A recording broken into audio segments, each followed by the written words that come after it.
बच्चों, मैं आज आपको गुप्त साम्राज्य के पतन के क्या कारण थे, उसके बारे में बताऊंगी कि गुप्त साम्राज्य का पतन कैसे हुआ। साम्राज्य के पतन के निम्न कारण इस प्रकार हैं। स्कंदगुप्त की मृत्यु के बाद गुप्त वंश का अस्तित्व लगभग 100 वर्षों तक बना रहा, किंतु धीरे धीरे यह कमजोर होता गया, जो उनके पतन का कारण बना। अंदरूनी पारिवारिक कलह और बार बार बाह्य आक्रमणों को माना गया, जिनमें हुणों का आक्रमण सबसे प्रमुख रहा, जो गुप्त साम्राज्य के पतन के कारण बने। तो पहला है हुणों का आक्रमण। आंतरिक कला व असंतोष का लाभ उठाकर हुणों ने गुप्त साम्राज्य पर आक्रमण कर विजय प्राप्त कर ली। यद्यपि स्कंदगुप्त ने हुणों को पराजित कर दिया था, किंतु उसकी मृत्यु के बाद वे पुनः सफलता ग्रहण कर लिए। दूसरा है आंतरिक विद्रोह। आंतरिक विद्रोह में अंतिम शासकों में आंतरिक विद्रोह प्रारंभ हो गए थे, जिस कारण साम्राज्य कमजोर होने लगा और प्रांत प्रतियों के विद्रोह से अस्त व्यस्त हो गया। तीसरा हो गया साम्राज्य की विशालता। साम्राज्य इतना विस्तार था साम्राज्य का कि उसे अच्छे से देख पाना इनके लिए बड़ा ही मुश्किल कार्य हो गया। साधनों का अभाव होने की वजह से साम्राज्य का पतन शुरू हो गया। उत्तराधिकारियों का युद्ध। चौथा, ये आपस में ही अधिकार के लिए और पद के लिए कई बार इनका आपस में संघर्ष हुआ, जिससे पारिवारिक कलह और द्वेष बढ़ने लगा। शासक एक दूसरे के प्रति कूटनीति करने लगे, जिसका परिणाम पतन की ओर इन्हें ले जाने लगा। पांचवा है आर्थिक समस्याएं। युद्ध होने की वजह से धन बहुत सा व्यय हो चुका था, जिस कारण राजकोष में आर्थिक मंदी का दौर शुरू हो गया और यह पतन का कारण बना। छठा है धर्म का प्रभाव।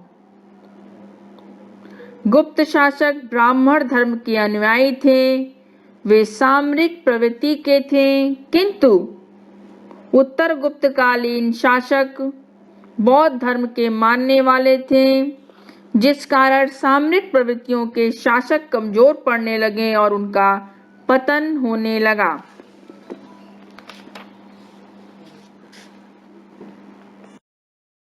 गुप्त वंश से संबंधित कुछ प्रमुख तथ्य इस प्रकार हैं। गुप्त वंश के विषय में जानकारी का मुख्य स्रोत प्रयाग प्रशस्ति, मंदसौर अभिलेख, एरण्य अभिलेख, पुनातामपत्र तथा कालिदास की रचनाएं, फाहियान का यात्रा विवरण वृत्तांत। दूसरा है वयाना मुद्रा भंडार, भारत में प्राप्त गुप्त वंश के मुद्राओं का सबसे बड़ा भंडार है। तीसरा पॉइंट है गुप्त वंश के संस्थापक के रूप में श्री गुप्त का नाम आता है। इसके पश्चात घटोत्कच गुप्त शासक हुआ। चौथा पॉइंट है घटोत्कच गुप्त का पुत्र चंद्रगुप्त प्रथम इस वंश का प्रथम प्रतापी शासक हुआ। पांचवा पॉइंट चंद्रगुप्त प्रथम ने लिच्छवी कुल की कन्या कुमार देवी से विवाह किया।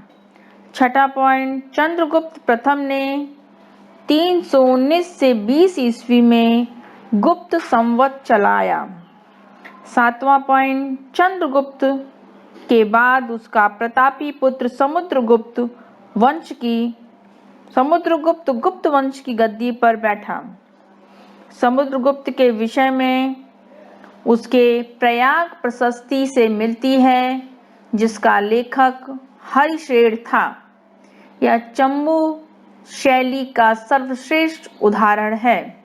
समुद्रगुप्त ने उत्तर, दक्षिण, पूरब, पश्चिम चारों दिशाओं में दिग्विजय किए। उसके विजयों से प्रभावित होकर इतिहासकार स्मिथ महोदय ने समुद्रगुप्त को भारत का नेपोलियन कहा है। समुद्रगुप्त को अश्वमेध यज्ञकर्ता के रूप में जाना जाता है। समुद्रगुप्त महान संगीतज्ञ भी था, जिसकी पुष्टि उसके सिक्कों से होती है।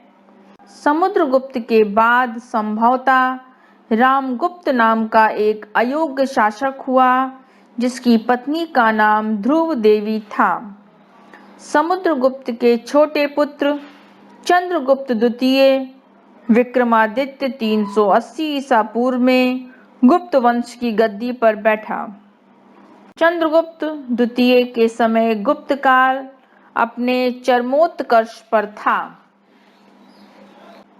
चंद्रगुप्त द्वितीय के दरबार में कालिदास, धन्वंतरी, अमर सिंह तथा भारुची जैसे विद्वान रहते थे। इतिहासकारों ने विद्वानों के समूह को नवरत्न भी कहा। चंद्रगुप्त द्वितीय के समय चीनी यात्री फाहियान 399 से 414 ईस्वी भारत आया। चंद्रगुप्त द्वितीय के बाद गोविंद गुप्त नाम का शासक हुआ, लेकिन इसकी ऐतिहासिकता संदिग्ध है। चंद्रगुप्त द्वितीय के बाद कुमारगुप्त महेंद्र द्वितीय शासक हुआ। कुमारगुप्त ने मंदसौर अभिलेख लेखक वत्स भट्टी की रचना कराई। गुप्त शासकों में सबसे अधिक अभिलेख कुमारगुप्त से प्राप्त होते हैं। कुमारगुप्त के बाद स्कंदगुप्त शासक हुआ। स्कंदगुप्त के समय की सबसे महत्वपूर्ण घटना हुणों का भारत पर आक्रमण हुआ। जूनागढ़ अभिलेख से ज्ञात होता है कि स्कंदगुप्त के गवर्नर पर्णदंत ने सुदर्शन झील का जीर्णोद्धार कराया था। गुप्त वंश के अंतिम शासक भानुगुप्त के एरण्य अभिलेख 510 ईस्वी ब्रैकेट से भारत से प्राचीनतम सती प्रथा का अभिलेखीय साक्ष्य मिलता है। गुप्त साम्राज्य में मयूर आकृति वाले सिक्के कुमारगुप्त ने चलाए थे। संभवतः सभी गुप्त शासकों ने महाराजाधिराज, परम भट्टारक तथा परम भागवत की उपाधि धारण की। गुप्त वंश के शासक वैष्णव धर्म के उपासक थे। गुप्त काल में सोने के सिक्कों को दीनार कहा जाता था। भारत में सबसे सोने के सिक्के गुप्त वंश के शासकों ने ही चलाए। गुप्त साम्राज्य को प्रांतों में बांटा गया था। इन प्रांतों को देश, भुक्ति अथवा अवनी कहा जाता था। सर्वप्रथम गुप्त काल में ही दीवानी कानून, फौजदारी कानून को स्पष्ट रूप से व्याख्यात किया गया। ब्राह्मणों तथा मंदिरों को दी जाने वाली भूमि को अग्रहार कहते हैं। गुप्त काल में भूमिकर उपज का 1/6 भाग लिया जाता था। रामायण, महाभारत, पुराणों आदि का अंतिम रूप से संकलन गुप्त काल में ही हुआ। अजंता की गुफा संख्या 16, 17 तथा 19 का निर्माण गुप्त काल में हुआ। बाघ की गुफाएं मध्य प्रदेश गुप्त काल में निर्मित हुआ। यहाँ पर 9 गुफाओं के साक्ष्य मिलते हैं। मंदिर वास्तु में गुप्त काल अग्रणीय था। मंदिर काल में मंदिर पत्थर तथा ईंटों से बनाए जाते थे। प्रारंभिक गुप्त काल के मंदिर के छत सपाट होते थे। भीतर गांव कानपुर का मंदिर ईंट निर्मित है, जबकि देवगढ़ ललितपुर झांसी का मंदिर दशावतार मंदिर गुप्तकालीन मंदिर के सर्वोत्तम उदाहरण प्रस्तुत करते हैं। इन मंदिरों में शिखर पाए गए हैं।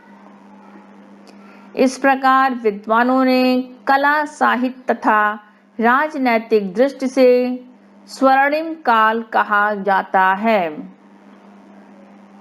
गुप्त वंश के शासक द्वारा निर्मित मेहरौली ब्रैकेट में दिल्ली से एक लौह स्तंभ प्राप्त हुआ, जिसका निर्माता चंद्रगुप्त द्वितीय विक्रमादित्य था।